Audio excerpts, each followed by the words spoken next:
ছাত্র জনতার অভ্যুত্থানে গণহত্যা সহ মানবতা বিরোধী অপরাধের দুটি মামলায় তদন্ত প্রতিবেদন দাখিলের সময় 2 মাস বাড়িয়েছে আন্তর্জাতিক অপরাধ ট্রাইব্যুনাল। এর একটির আসামি সাবেক প্রধানমন্ত্রী শেখ হাসিনা। এ বিষয়ে পরবর্তী শুনানি হবে 18 ফেব্রুয়ারি। মঙ্গলবার শুনানিতে সাবেক আইনমন্ত্রী সহ 16 আসামিকে ট্রাইব্যুনালে হাজির করা হয়। কেন্দ্রীয় কারাগার, নারায়ণগঞ্জ কারাগার ও কাশিমপুর কারাগার থেকে আন্তর্জাতিক অপরাধ ট্রাইব্যুনালে নেওয়া হয় জুলাই আগস্টের গণহত্যা সহ মানবতা বিরোধী অপরাধের আসামিদের। এর মধ্যে ছিলেন 12 জন সাবেক মন্ত্রী ও প্রতিমন্ত্রী, সাবেক প্রধানমন্ত্রীর 2 উপদেষ্টা এবং 1 সাবেক বিচারপতি ও সাবেক 1 সচিব।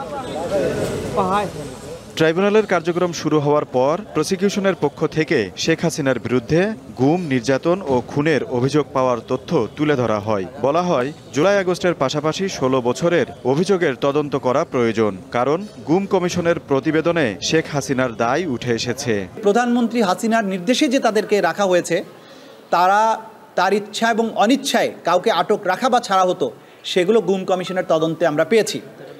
এই বিষয়গুলো নিয়ে আমরা এই তদন্ত করছি এবং এগুলো রিপোর্ট একসাথে আসবে এবং সবকিছুর বিচার একসাথে।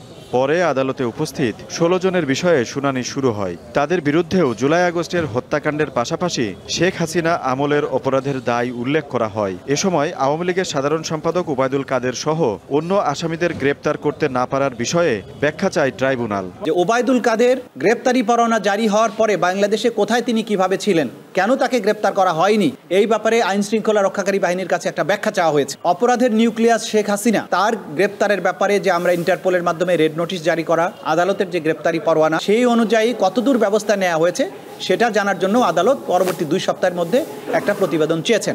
অভিযোগের কপি না পাওয়ায় আপিল করার কথা জানায় আসামি পক্ষ।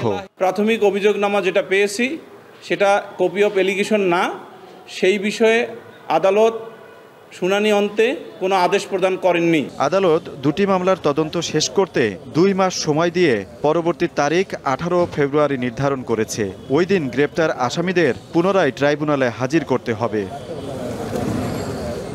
আজিজুল ইসলাম, দীপ্ত সংবাদ, ঢাকা।